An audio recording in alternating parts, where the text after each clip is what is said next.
ज्योतिष और जीवन में आपका स्वागत है। श्री गुरुचरणों में नमन कर श्री गणेश की वंदना करता हूं। सुख शांति ये ऐसे शब्द हैं जिन्हें हर व्यक्ति अपने जीवन में चाहता है। सुख भौतिक संसाधन सुखों की प्राप्ति के माध्यम हो सकते हैं और भौतिक सुख संसाधन वो क्रय किए जा सकते हैं, उन्हें पैसा खर्च करके हम प्राप्त कर सकते हैं। लेकिन शांति वह अलग ही वस्तु है, वह आंतरिक अनुभूति है, मन की अनुभूति है, उसे पैसे से खरीदा नहीं जा सकता। शांति का अनुभव आंतरिक होता है,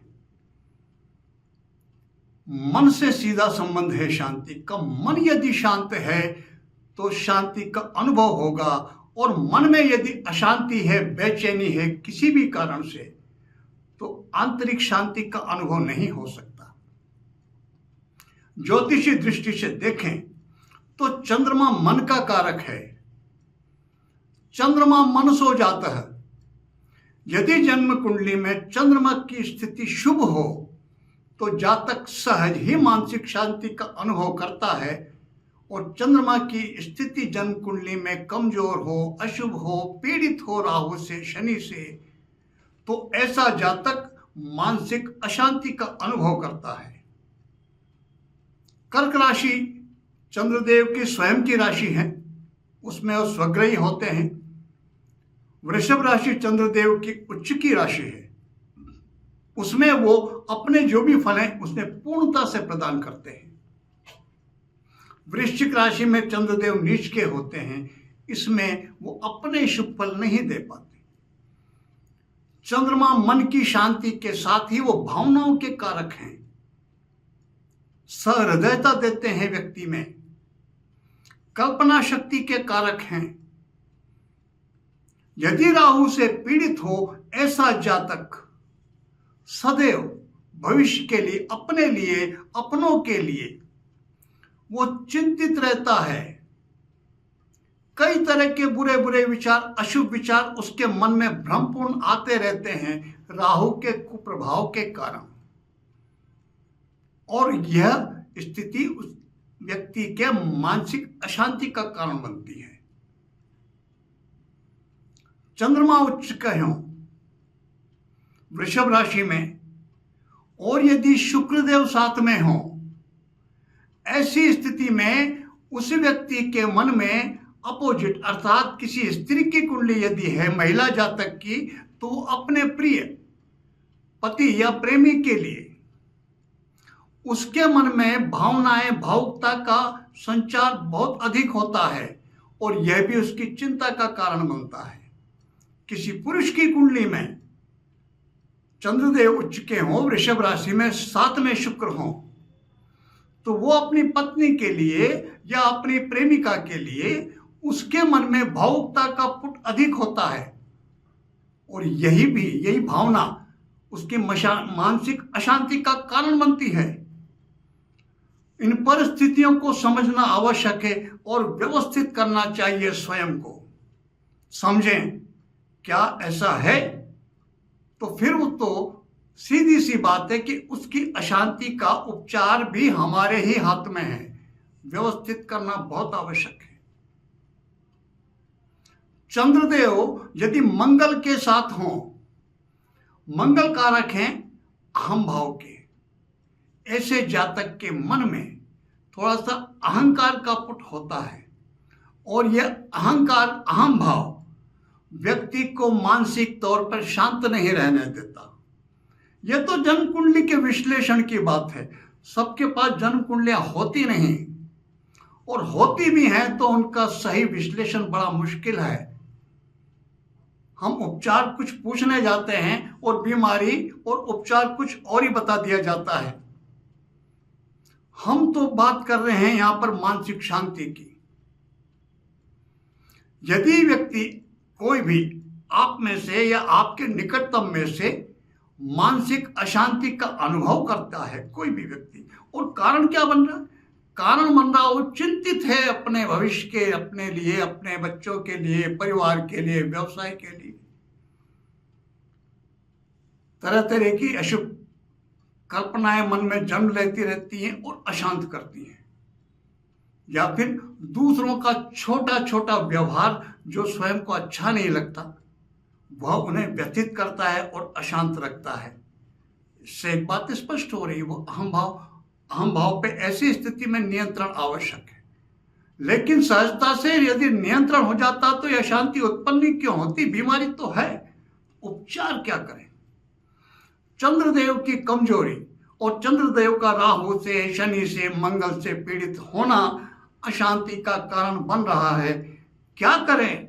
ऐसा कौन सा सहज सा उपाय जो हमें मानसिक शांति प्रदान कर सकता हो, जो चंद्रदेव की इन कमजोरियों को दूर कर सकता हो? चंद्रदेव की किसी भी परिस्थिति, कैसी ही परिस्थिति जन्म कुंडली हो या ना हो, आप अशांति महसूस करते हैं तो कुछ सरल से उपाय बताता हूं, इन्हें करें, आप जीवन में नियम में सम्मिलित कर लें, आप मानसिक शांति का अनुभव करेंगे। चंद्रमा का छोटा सा बीज मंत्र है और वह है ओम श्रांग श्रींग श्रौंग सह चंद्रमसे नमः। अंगूठा और तर्जनी, ये दोनों उंगलियों को ये टच करते हैं, हम ऐसे स्पर्श करते हैं और घुटनों पर ऐसे सीधा रखते हैं, इस तरह से ये ज्ञान मुद्रा बनती है। ये ज्ञान मुद्रा ध्यान में लगाई जाती है, लेकिन यहां पर हम जप करेंगे, ध्यान नहीं। ध्यान में विचारों को स्थिर किया जाता है, विचारों की गति को रोका जाता है, मन को निर्विचार किया जाता है ध्यान में, मेडिटेशन में। और यहाँ जप में तो मन को संयुक्त किया जाता है किसी एक विचार के साथ, अर्थात किसी एक मंत्र के साथ। तो ये मुद्रा उल्टी हो जाएगी, घुटनों पर इसको नीचे इस तरह रखेंगे, सीधा नहीं। ये चिन्मय मुद्रा, ये ज्ञान मुद्रा कहलाती है। उल्टा करने पर चिन्मय मुद्रा बनती है जो जप में लगाई जाती है। तो हम इनको टच करके घुटनों पर नीचे रखें उल्टा, और ओम श्रांग श्रींग श्रौंग स चंद्रमसे नमः, इसका 10 मिनट नियमित जप करें। माला पर करना चाहते हैं तो एक माला, और वो मोती की या स्फटिक की माला उत्तम रहती है। वैसे रुद्राक्ष की माला पर सभी मंत्र को जप किया जा सकता है। दूसरा मंत्र है ओम क्षीरपुत्राय विद्महे अमृत तत्वाय धीमहि तन्नो चंद्र प्रचोदयात्, ओम नमो नमः।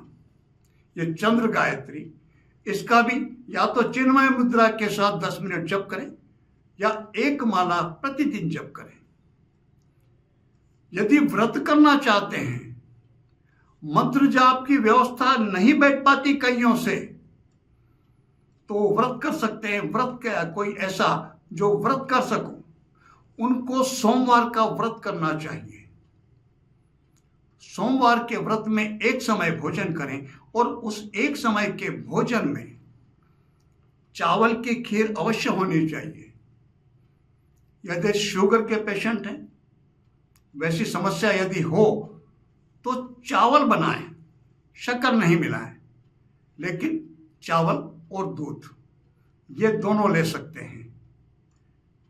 चावल ले लें, केवल चावल, शक्कर और दूध, ये चंद्र के पदार्थ हैं। एक समय भोजन करें और उस भोजन का प्रारंभ चावल से अवश्य, पहला कोर्स चावल का होना चाहिए, शेष जैसा भी बने भोजन। व्रत का, सोमवार का व्रत इस तरह से करें।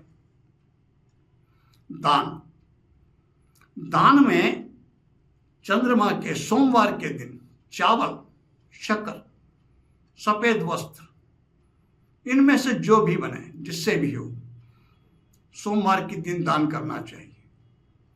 भगवान शिव के मंदिर में सोमवार के नित्य दर्शन का नियम लेना चाहिए। चंद्रमा सर्वाधिक पीड़ित होते राहु से।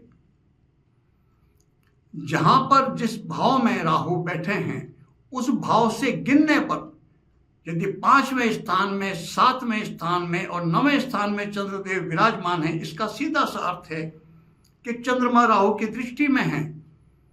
चंद्रमा राहु की दृष्टि में हो, चंद्रमा राहु के नक्षत्र में हो, चंद्रमा राहु के साथ में हो, सर्वाधिक पीड़ित होते हैं और सबसे अधिक मानसिक अशांति के कारण इसी स्थिति में बनते हैं, ऐसा महसूस करते हैं। ऐसे व्यक्तियों को चाहिए कि वो जीवन भर काले रंग के वस्त्र नहीं पहने। काला रंग राहु का रंग है। काले रंग के वस्त्र राहु को बल प्रदान करेंगे। वैसे ही चंद्रदेव पीड़ित है राहु से, और जब राहु को बल प्रदान होगा वो चंद्रदेव को और अधिक पीड़ित करेंगे और वो अशांति बढ़ाने का काम करेंगे। काले वस्त्र, ऐसे व्यक्तियों को काले वस्त्र बिल्कुल नहीं पहनना चाहिए, उनके लिए जहर के समान है। तो मंत्र जाप करें। मंत्र हम जाप करने की व्यवस्था नहीं तो व्रत करें, दान करें। सोमवार के दिन भगवान शिव के मंदिर में दर्शन का नियम लें। पूर्णिमा मास में एक बार आती है। पूर्णिमा को रात्रि में, जैसे हम सूर्य को अर्घ्य देते हैं, वैसे पूर्णिमा को रात्रि में चंद्रोदय होने के बाद आधा दूध, कच्चा दूध, उसमें जल मिलाएं आधा, और वो चंद्रदेव को जैसे सूर्य को अर्घ्य प्रदान, जल प्रदान करते हैं, ऐसे पूर्णिमा को रात्रि में यह दूध का अर्घ्य दिया जाना चाहिए। नीचे बर्तन रखें और उसमें उसको बाद में फिर किसी भी पेड़ की जड़ वगैरह में डाल दें। तुलसी को छोड़ के तुलसी में नहीं डालना चाहिए।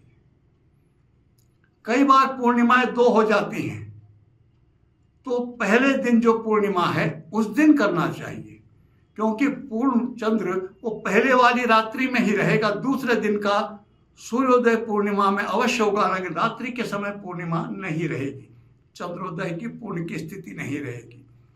इसलिए पूर्णिमा 2 होने की स्थिति में ये अर्घ्य का काम रात्रि में पहले दिन पूर्णिमा जिस दिन हो उस दिन करना चाहिए। ये कुछ सहज से सरल से उपाय हैं, इनको आप जीवन में अपना लीजिए। कुंडली है या ना है, चंद्रमा कुंडली विश्लेषण की चिंता छोड़ दीजिए और इनमें से जो आप कर सकते हैं उन उपायों को आप अपना लीजिए। अधिकतम कर सकते हैं, व्रत भी कर सकते हैं, दान भी कर सकते हैं, जप भी कर सकते हैं। जितना अधिक करेंगे उतना ही अधिक आपको आत्मिक मानसिक शांति का अनुभव होगा। आप सबके जीवन को सुख शांति में बनाने में चंद्रदेव सहायक हों। चंद्रदेव की सबको कृपा प्राप्त हो, इसी प्रार्थना के साथ मैं आप सबको नमन करता हूं। नमस्कार।